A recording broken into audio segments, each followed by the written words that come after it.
So as we kind of walk through this today, one of the most important things we want to do is give you really tangible things that you can actually go and take, as we do these every couple of weeks. And of course, you're welcome to join us for the future sessions if you're interested in the topics.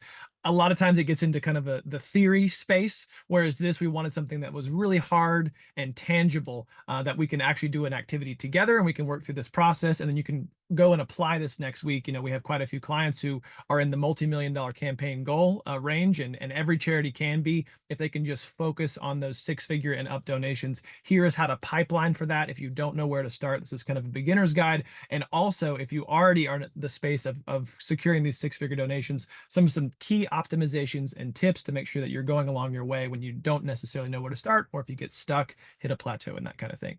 So let's kick it right off.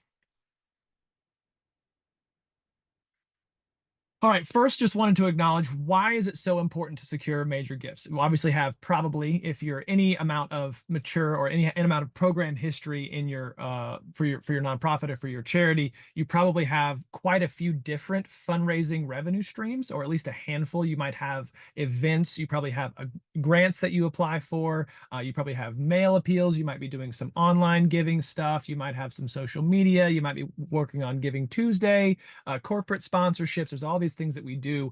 And knowing that major gifts are such a significant portion of the overall pie of fundraising as a whole, and this is not guesswork. We can look at numbers nationally and go, okay, if 85 to 95% of all money given away in the US every single year, which according to Jared, which is growing, which is great news, it comes just from individuals at the major gift level. This is why we see things like during the pandemic, when the economy obviously took a pretty big hit for those couple of years, giving actually went up. Like, though the middle class giving kind of fell off because a lot of people were in a bit of an economic bind or had a little bit of a tighter budget that year, the kind of top 1-2%ers continued to give and actually gave more than before. So instead of being sad about that, we're just going to go talk to those people and really focus on that. It's not unusual, say, if you had a campaign of 3, 4, $5 million, that 15 total people, maybe less, will give you 80 plus, maybe even 90% of the total dollars. So though there are lots of different components to our job and things that we need to be focusing on, if we don't focus on major gifts, none of the rest of it matters. So we found, okay, this is the part of the program, this is the most substantial and significant thing that we're doing, then we need to make sure that we're doing a great job with it and keeping it front of mind every single week. We go to work, if we're any amount of our hours towards fundraising, this is where we should be spending our time and learning how to do this better, optimizing, continually putting things in our pipeline. So that's what we're going to go over today. Just wanted to highlight how significant this is to overall fundraising as a whole. All right, moving right along. So philanthropy can be your largest source of revenue by far, like outside of your program service revenue for most nonprofits, even for something like a university, where they have, they're charging tuition, or you have a school that charges tuition, or a hospital that charges for care. It can still be, if not the most significant and largest portion of your revenue, in the top couple. And it only takes a couple of months usually to set up a pretty robust pipeline program. Of course, there's some things you can do today, but we're going to talk about some structure things to say, okay, you've sold me. This seems like a good idea. We probably want to focus on major gifts. What do we need to do to set those things up? And we could say probably under 2 months, you can have something like this up and running.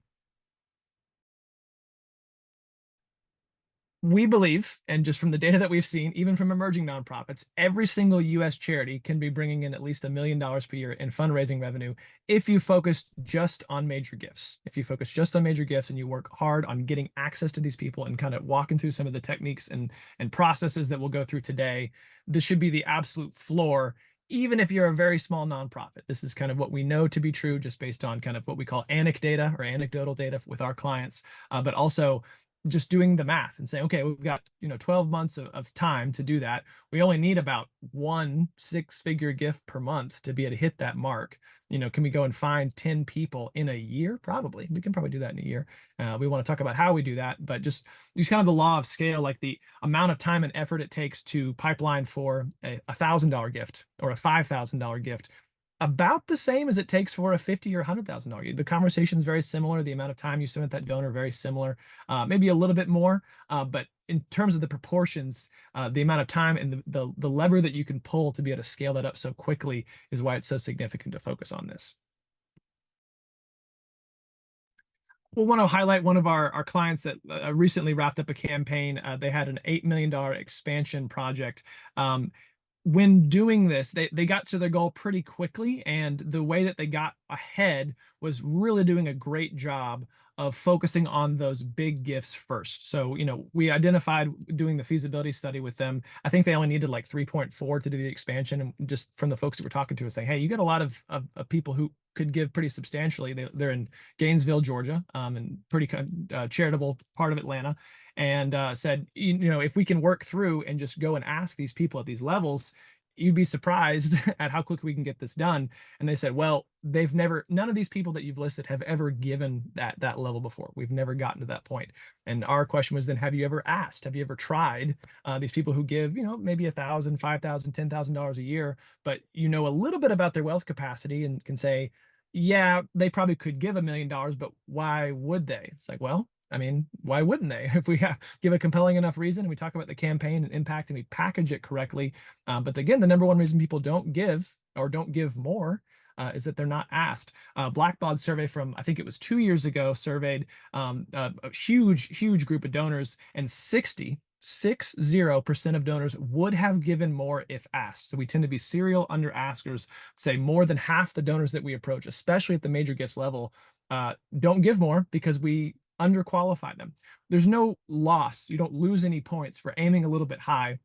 They won't say, how dare you think I have so much money? They might say, I'm flattered you think I have that. How about this amount instead? But they're not going to be angry because you over asked. But if you under ask, they are not likely and almost definitely not going to take up to the level that they want. If you say, I want a $10,000 gift, that's probably what they think you have. If they're capable of more, they're not going to talk themselves into a larger gift because you're the one kind of leading that conversation. So just wanted to highlight and say, we did almost all of this in the first year through about maybe a dozen gifts at the most. And then we did, of course, a nice job with the other components with it as well to kind of make up the rest of the ground over the next year and a half or so. But really focusing on that major gifts piece first is how we're able to kind of get this done. All right. How did they do this? Kind of click through this. Focused on the highest exchange rate time for dollars. Their like clinic staff hours, volunteer hours, very limited. They did not have a big fundraising team. A lot of our clients are in the space where they have no fundraising team, so that the hours that they have are extremely valued. You have to spend those hours on major gifts and pretty much nothing else because you don't have time to do anything else. Next bullet.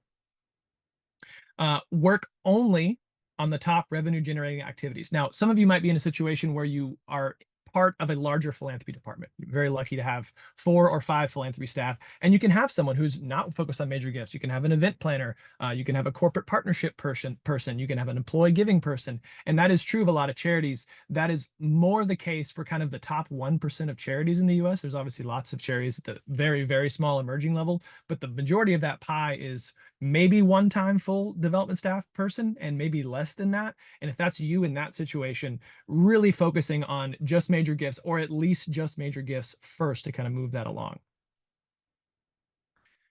Just to kind of give a quick example. Now, this is obviously a reductionist attitude and an oversimplification, but just to kind of put in perspective, say you have a gala, and that's kind of the primary way you raise money. Oh, we got events. We're very good at these events. The community loves them. They're a staple in our community.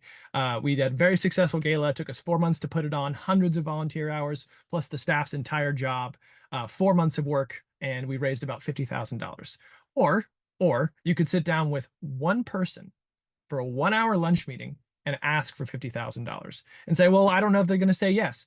Well, how many 1-hour lunch meetings in 4 months do you think you can have? And you think one of them, only one has to say yes, and you've already made up the same amount of time. So it's not that fundraising events don't raise money. You're not going to have negative money by doing fundraising events. It's the lost opportunity cost on spending time on things like that and not going and sitting down and talking to folks that will take you down to where you can't produce these results. And of our clients who are in the multiple million range, this is pretty much what they focus on. Almost entirely what they focus on is major gifts. All right, next slide.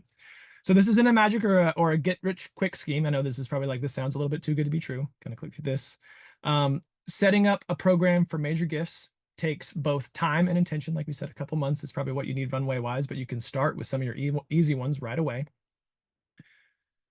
we can get started with major gifts before we set up a full program. So we don't have to have the optimized fundraising structure that some of our clients who've had a lot of tenure with us have to have. You can go out and just kind of do this regardless of where your program's at. Say you're a brand new nonprofit, you have no staff at all, you have no revenue at all. You can still go out and do this process and pipeline for gifts as long as your case is compelling and you can talk about outcome and you have the right people that you have access to.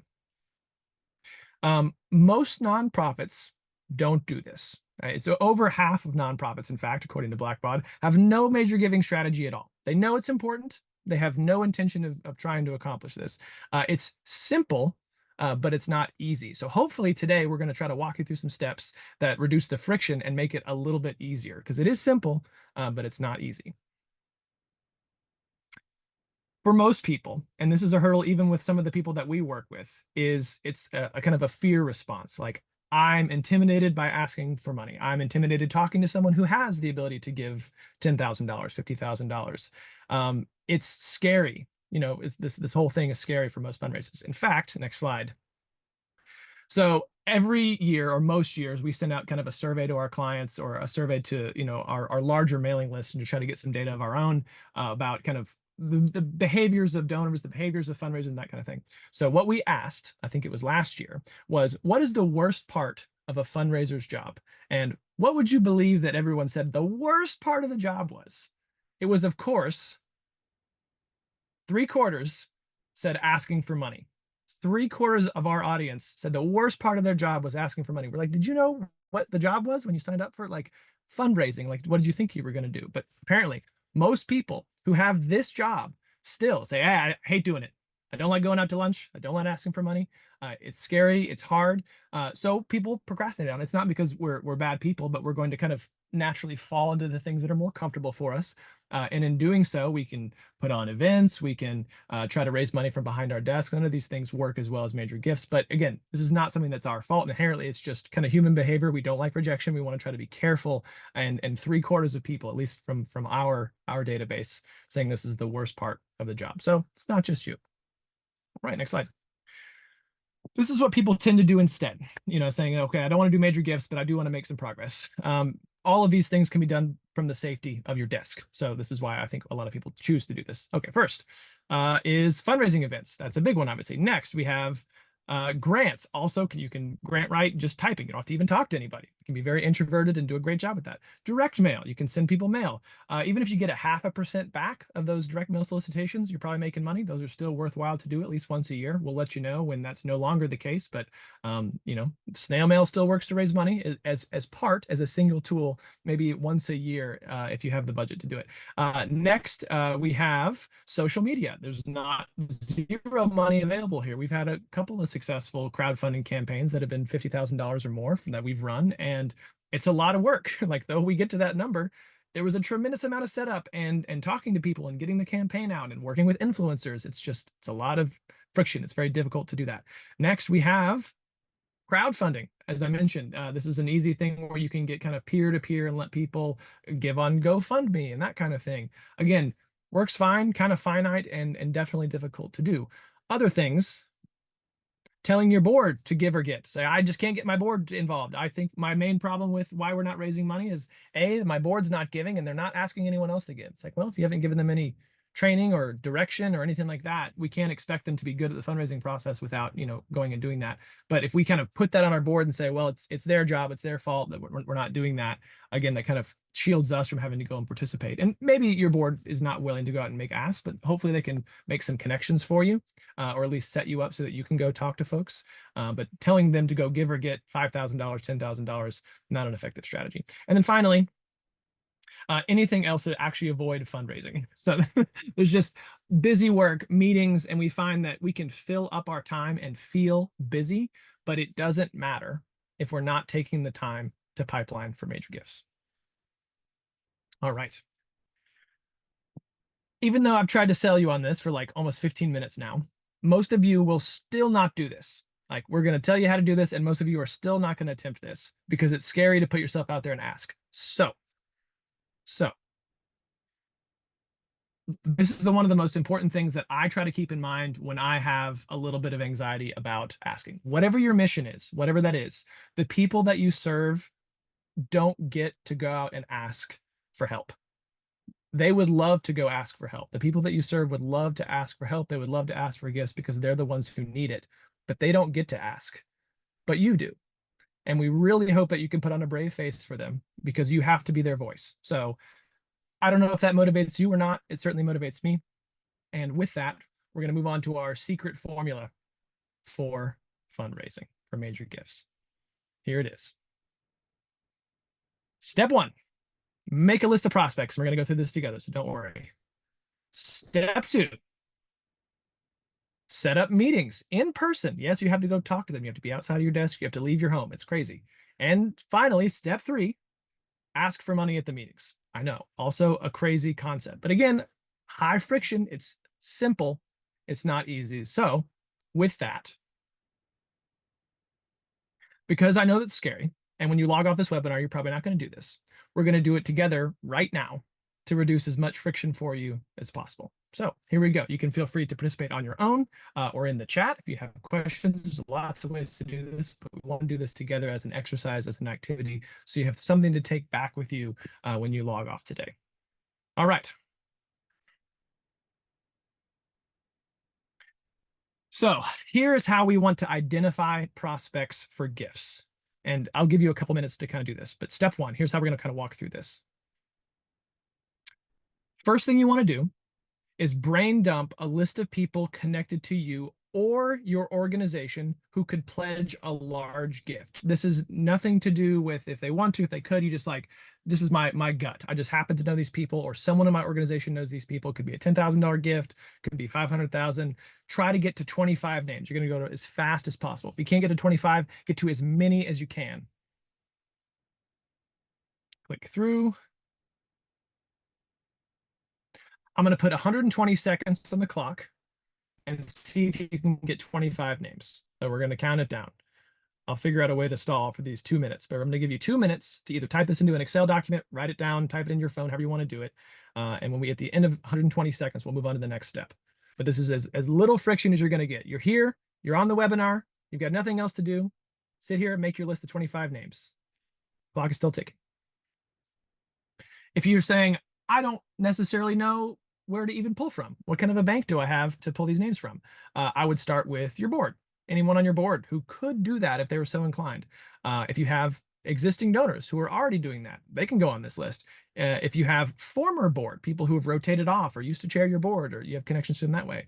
If you're in healthcare, doctors, if you have donor prospects who you've been waiting on, trying to figure out the right gift or the right time, the right ask. Friends of yours with affluence, friends of people on the board with affluence. There's all these different categories here. Got about 30 seconds left here, and we're going to move on to the next thing. See if you can get to 25 names. See if you can get all the way to 25.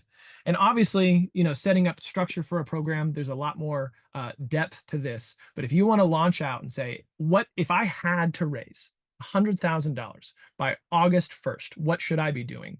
This would be the absolute fastest way to do it. It's like, gun to my head, I have to raise at least a 6-figure sum for my charity before August 1. It's almost July, if you can believe it. This is how we would do it. Like, I only need to get one. I only need one person to say yes. We're going to start with 25 names. 5, 4, 3, 2, 1, and stop. We're going to move on to the next step. Hopefully you have, if not 25 names, at least a decent amount of names. Next step. All right.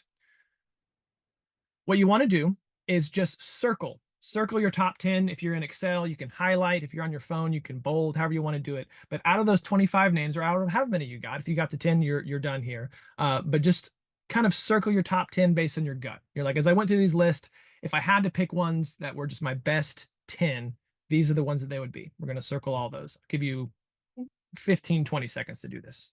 Kind of work through this pretty quick.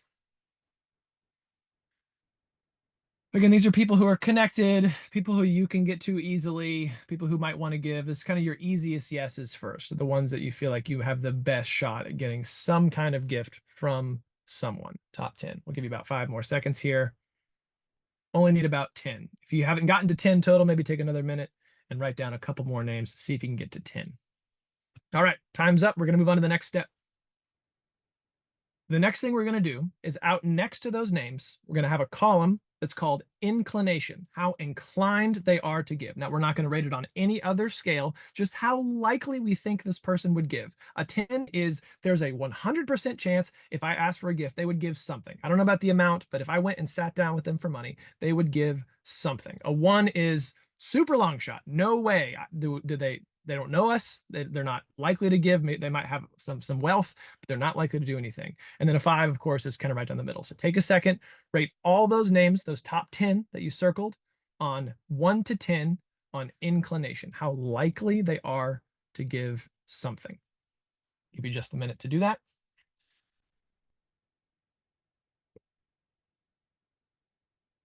All right, as you finish that up, the next step is to rate 1 to 10. You're going to make another column out next to this on ability. This is their ability to give, just your perception of how much wealth they could give if they were inclined. Again, we're looking at these as independent categories across this matrix. So inclination, how likely they are to give. Ability is 10, probably a 7-figure gift. They're like a multi-bazillionaire. They could give a 7-figure, $1 million more gift. Our clients get those occasionally, not as often as some of the others, but we have people at that level who could give that. A 1 is like, ooh, a big gift would be a super stretch. They're a very dedicated person, but I don't think they have the wealth capacity to do something substantial.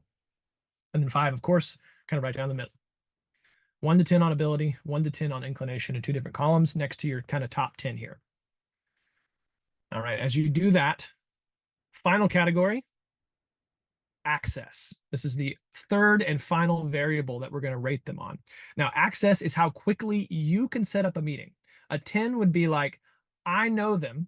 I can text them. I know them so well, I could send them a text message and they would meet me for coffee. It's that easy. We're that close.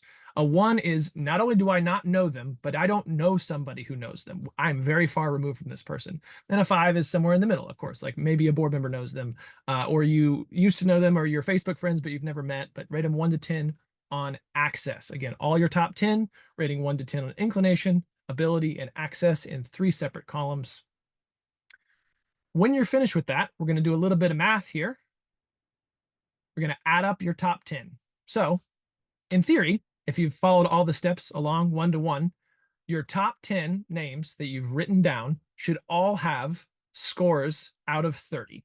Maybe some of them are 30 out of 30. Maybe your top 1 is only 19 out of 30, but you should have some scores out of 30 for how likely they are to give, how much you think they could give in the scale of a major gift, and how quickly you have access to this person, you personally, you as the fundraiser.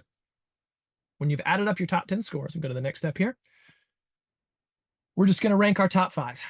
You're going to say, okay, I got a couple of 28s and I've got a 24 and a 19. And the next one beyond that's 15. So you just kind of go through and say, this is my number 1, this is my number 2, this is my number 3, all the way down to 5. We're just going to get to 5 here. So when you've done your math all the way down, added up out of 30, just kind of mark ranking 1 through 5 of the people with the highest score, the scores closest to 30. All right, next slide. Here's step 2. Once you have your top 5, you're going to call them on the phone, or you're going to figure out a way to get their phone number so that you can call them on the phone and set up an in-person appointment. Now, it may be the case that you don't have the ability to set an in-person appointment, and the question you can ask yourself is, who does? Who knows them the best, and who can I call who can get to them? But my goal here is I have my top 5. These are my easiest yeses, most likely big gifts that I can possibly get. I want to have in-person meetings with all of them as quickly as possible. I'm going to go with my first one all the way down. So through that, here are the steps. Just some quick tips for when you call. First is don't try to mislead as to why you're calling. Don't do the old bamboozle switcheroo on them of like, oh, I just want to catch up. And then you sit down and you're like, actually, I wanted to talk about a gift to so-and-so. Like, you can be very honest, and we'll have some scripting here in a minute of what you should actually say, but don't try to mislead them as to why you're actually calling. If they're a past supporter, you want to lead with a thank you. Again, just a really easy way to kind of garner support. Obviously, your best donor prospects are your previous donors, especially if they haven't given recently and they've been a kind of consistent supporter that you've been hopefully stewarding correctly. But thank them as a way to start. Next tip is to create a specific need for the ask. It used to be the case that we could say, we're a charity. we will spend your money well because we're great and we promise we'll be nice and make good use of your contribution. That doesn't work as well anymore, especially with how competitive the charitable market is these days. So we have to talk about specific outcome. We need you to give this amount of money because that means this, and here's the new future that we imagine with that happening. Say if it was a university, we want to provide this many scholarships for this many students who do this, this, and this. If it was a hospital, we want to build a new NICU so that we can have better neonatal care for everyone in our local community, or state-of-the-art care for this and that. So whatever that specific thing is, make sure that is part of the pitch. Again, we'll give you some scripting on this in a minute. Next, suggest a time and date. Have your calendar. A lot of easy way to mess up here is be like, oh yeah, just in the next couple of weeks, like we'll find a time to get together. Once you have them on the phone, like the next step is, hey, I'm available next Friday at 9:30 a.m. Would that work for you? No, how about the following Monday? But have your calendar up so that you can go ahead and set that appointment. You're not having to play phone tag to try to chase them down. And next after that, we want to talk about how this would sound. So this is not the be all, end all, only way to call, but most people are like, just tell me what words to say when I dial these people up. Here's one example of some of the things that we use and our clients use to kind of make sure that this is natural and you have some level of scripting so you're not totally fumbling in the dark. The better you get at this, the less you have to kind of read and learn. You can do it a lot more just from memory, but here's just one example of how you can do this. Hey, Sally, I'm really glad I caught you. How you doing? Can catch up a little bit of small talk. You don't want to go too deep into it. Yeah, we're doing well too. I'm just over here at the blank organization. Let's just say it's a free clinic in Georgia. And I know you're busy, so I'll keep it brief. We're looking to expand our dental program, and I know you've been a big supporter of that in the past. Really thankful for all that you've done for us. Continue to go. Chat about that for a minute. I wanted to sit down with you and share some of the exciting new stuff we're planning over the next couple months. Could we grab coffee next week? Maybe next Thursday morning at 9 a.m.? That's pretty much it. You don't have to go into a lengthy conversation. If the donor wants to have a lengthy conversation, and that's kind of the natural flow of things, that's great. But in general, if you're kind of small talking chit chat, you do want to get to this pretty quickly. You don't want to say that, well, what's the point of the call? You don't have to say, and the reason for my call is like, that kind of kills the professional facade a little bit. But what you want to do is move as quickly as you can to say, hey, I just wanted to sit down with you. We've got some great stuff. You've been a supporter in the past. I want to tell you about some new opportunities we have for some of our donors. Like they know what that meeting's about. Like you're the development officer. What do they think the meeting's about? Them even taking the time to sit down with you when you've indicated, hey, we want to talk about some support. They're indicating, yeah, I'll hear you out at least. All right. Step 3, once you make it to the appointment, hopefully at this point you've gone through your top 5, you set appointments with at least a few of them, and now you're sitting down with this person, this donor prospect, to try to get some level of gift. Here's how you do that. Always ask high. This is one of the questions we get the most, and we spend a lot of time working with our clients and trying to determine exactly what this is because it does matter what level you ask for.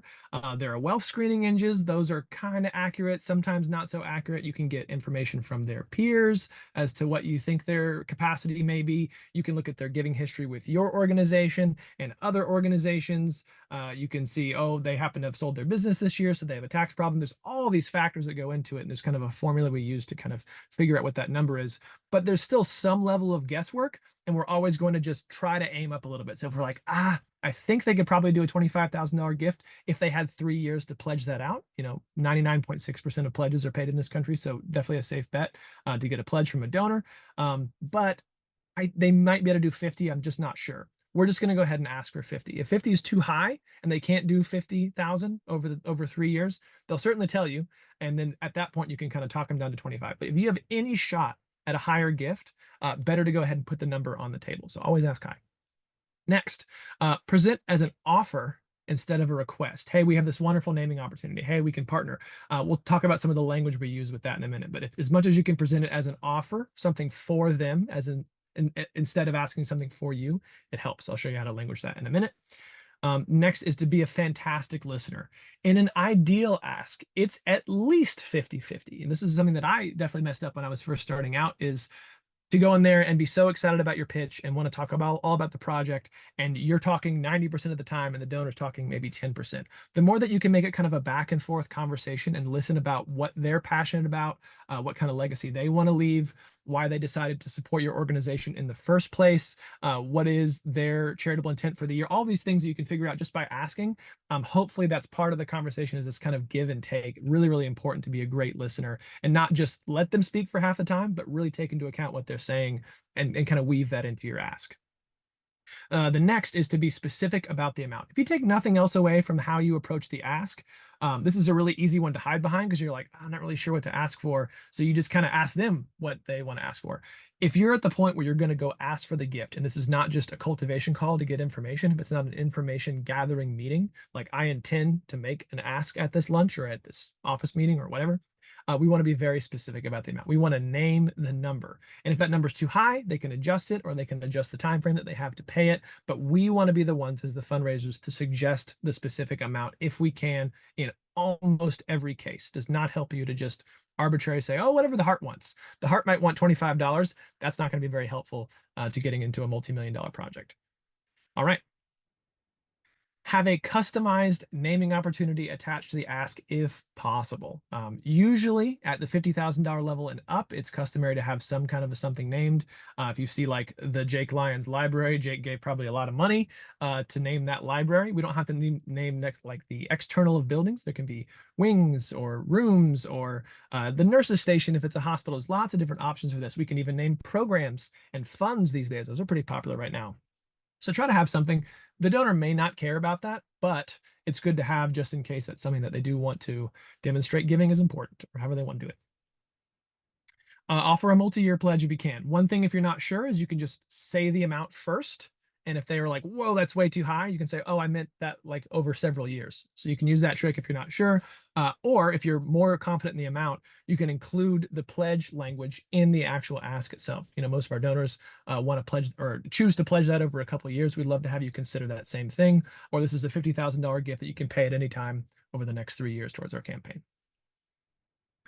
And don't be pushy. Like, people try to compare this to sales a lot. We talk a lot about, oh, this is like, it's like a numbers game and you got to talk to people and you talk them into it. There's no like magic words or language that you do. We found that just kind of being kind and curious and being a great listener and making sure that this is a transparent and partnership type process will, in the long run, be much more beneficial for you. And say, well, we don't have time. We've got to get this money in. Make it up in volume of asks. Like, if you are having these kind and curious conversations with enough people and you make this the main component of your job, the money will come. Like, these people will eventually partner with you. Lots of people will decide that this is something that's exciting.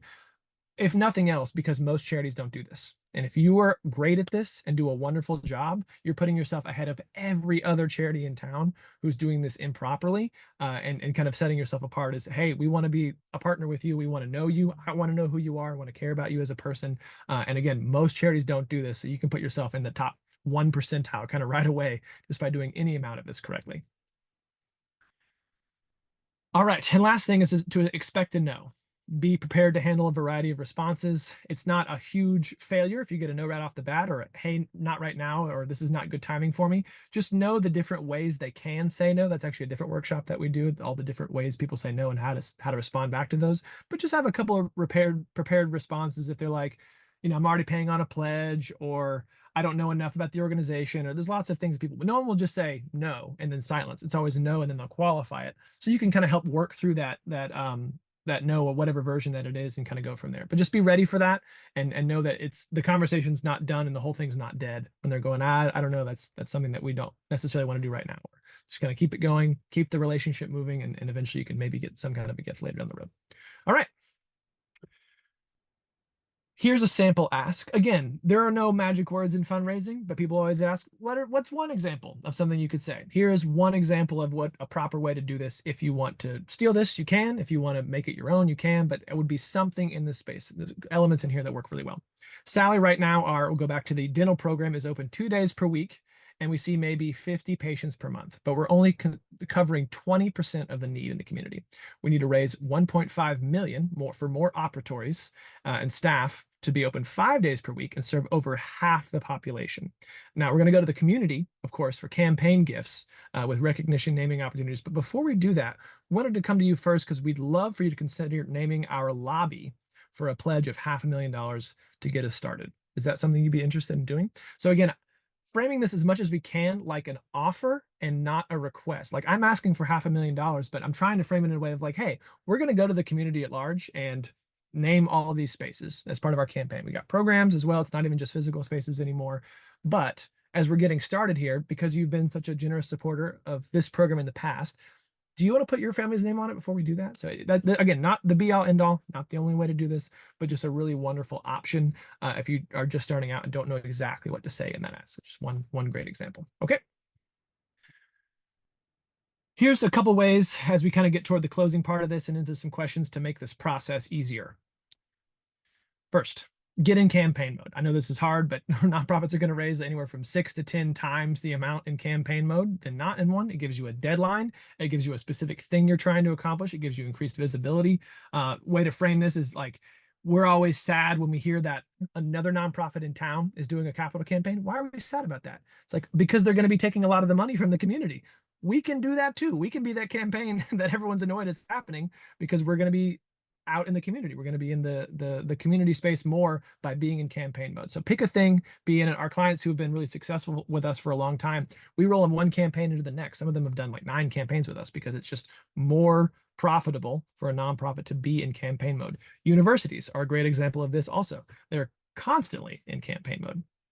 All right.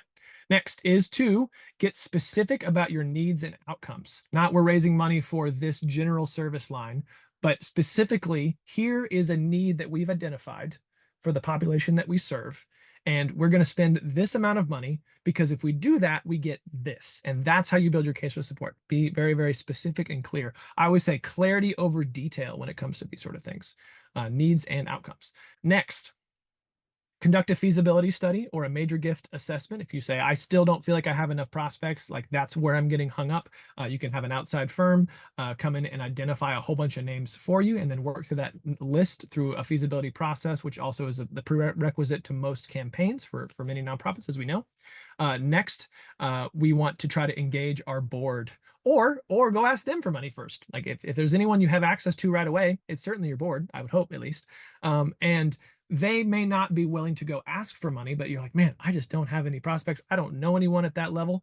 Ask your board, have one-on-one conversations with each of your board members and do the little activity that we did a minute ago with the prospect rating where they brain dump names and they rate them and how do we get to them and have them do it. They don't even have to do the full 25. Have them do 10 and pick their top 3 and then 1. Go for 1 on a meeting or do it in your next board meeting. You can do a collective prospect rating session.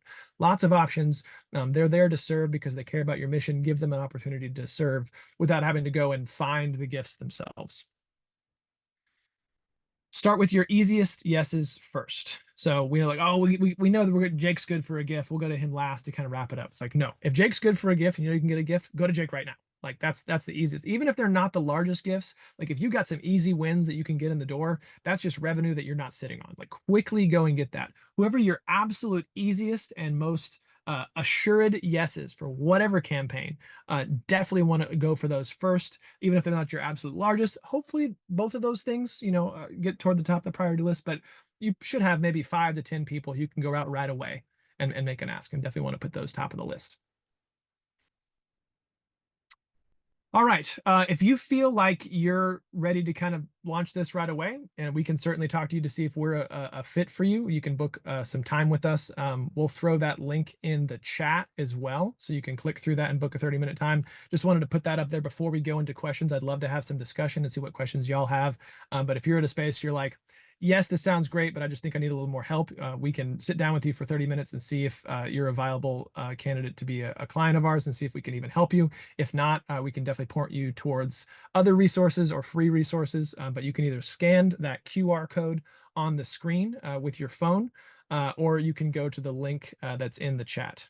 Trish just dropped right there. So you can click through that, book some time, and take it a step at a time from there. So with that, I'm actually going to go one more slide here and open it up to all questions. You can put them in the chat or you can unmute yourself.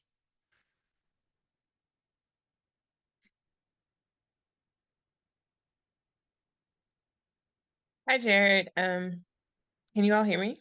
Yes, Thank you for this amazing opportunity. I have a question when you talk about access.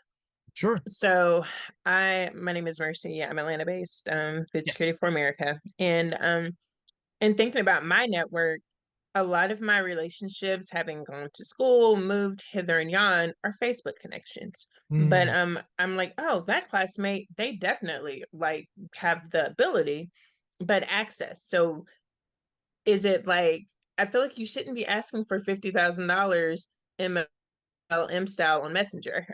Is it more like a hey, can I get your number so we can connect offline? Like how do you go about that kind of reality that I think maybe some younger millennials and Gen Xers are facing? Oh yeah, it's so true because that's not even necessarily a problem that's unique to you, Mercy. That's kind of everyone too. So I'm so glad that you asked that. Your instinct is correct that you don't want to go $50,000 on Messenger.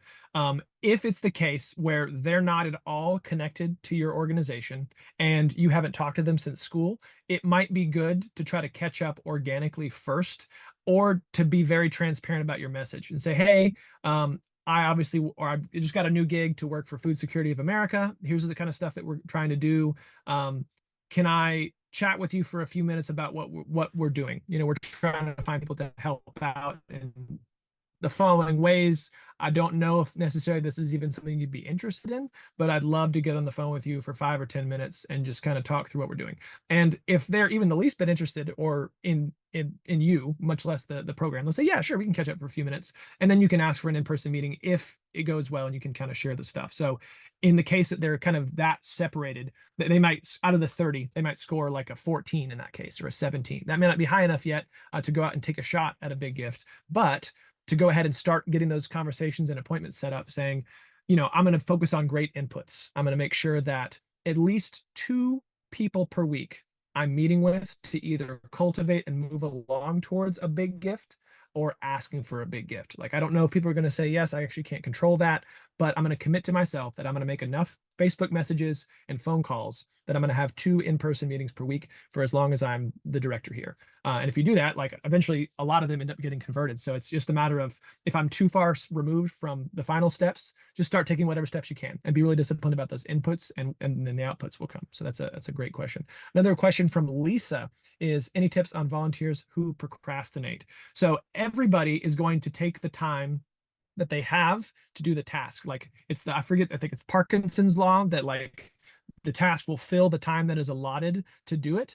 And through that process, we can say, okay, let's give them shorter time spans and shorter to-do lists. So say if your volunteer fundraisers are meeting on a monthly basis and they have 2 or 3 assignments for that month, you can, at the end of the meeting or towards the end of the meeting, say something like, okay, a week from tomorrow, I'll follow up with each of you to see if you need any help with this, this, and this. By then, can everybody commit to, and then name one of those 3 things? Like, if they're trying to set up appointments, say, okay, we just need you to help set up the appointment. By next Friday, can you have at least tried and made your first phone call? I'll follow with each of you next Friday to see how your kind of first phone call. So again, shorten that time frame, shorten that to-do list. That's actually a trick for yourself for procrastinating as well. Shorten the time frame, shorten the to-do list, and just the friction to get started tends to be less. That's not the only way to do it, but that's one of the ways we found to be effective. From Ryan, this is great. Do you know what a typical response from a one-time gift versus a commitment over time? Are most folks giving over time?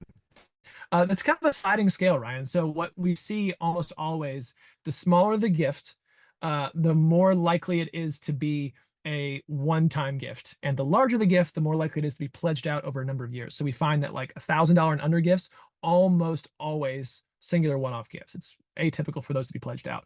You get into the like five, excuse me, to $10,000 range plus, that tends to be more pledged out. And if there's someone who's never given 10,000 or more, that's a big deal for them. Like, that's a lot of money, obviously, for us mortals. So really helpful to give them the option of saying, hey, if this is your first time giving a gift of this size, just so you know, you have the ability to pledge that out over time, and we can give you a little more flexibility. It allows more people to stretch. So you almost kind of be the person who facilitates the multi-year pledge, because it just allows you to go to your donors less often and also allows them to stretch their giving. From Faye, any research when the ask when let's see, any research when the ask includes when the ask is from a longtime employee who is asking for a donation? in that person's honor. Yes. That's always a tricky one too. That one might be a little bit more nuanced, maybe more time than what we have here in the last 3 minutes here. But as much as we can, we will try to honor what the donor wants within the reason of kind of our scope. Like we have typically a gift acceptance policy that says, okay, we're allowed to uh, use these tactics for these kinds of gifts. Faye, that may be a longer answer than I have 2 minutes to describe for. So let's table that. And Faye's actually a client of ours, so we can actually answer that offline. Thank you for asking that, Faye. I want to make sure we're respectful of everyone's time. Matthew, thoughts or tips on securing major gifts when not in an active capital campaign? Yes, Matthew, I would say the number one thing is pick something specific to raise money for. Even if you're not in campaign mode or you just need money for programming or operations, define what that programming or operations is. Still have a specific thing. That's one of the best advantages of a campaign is it gives you a thing to raise money for that isn't just your broader charity mission. So even when you're not in campaign mode, really would encourage you to try to pick a thing that has a price tag and a deadline and say, we're going to try to do this. It's like a mini initiative, not a campaign per se, but it will help a ton. Talk about a domino approach of getting major gift from someone who is a 30 to help your major gift only. Okay, yes. So I think what Kirk is getting at here is when you get the first couple of gifts, we know those are the hardest gifts because you don't have social proof of other people giving.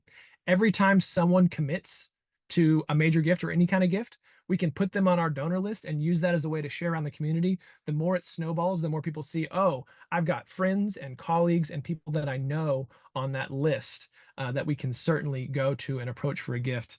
So again, go back to your 30s first, because the longer you can make that list of existing people, the easier it is to get those people that are lower down the list. Your easiest, biggest yes is first. So great question there.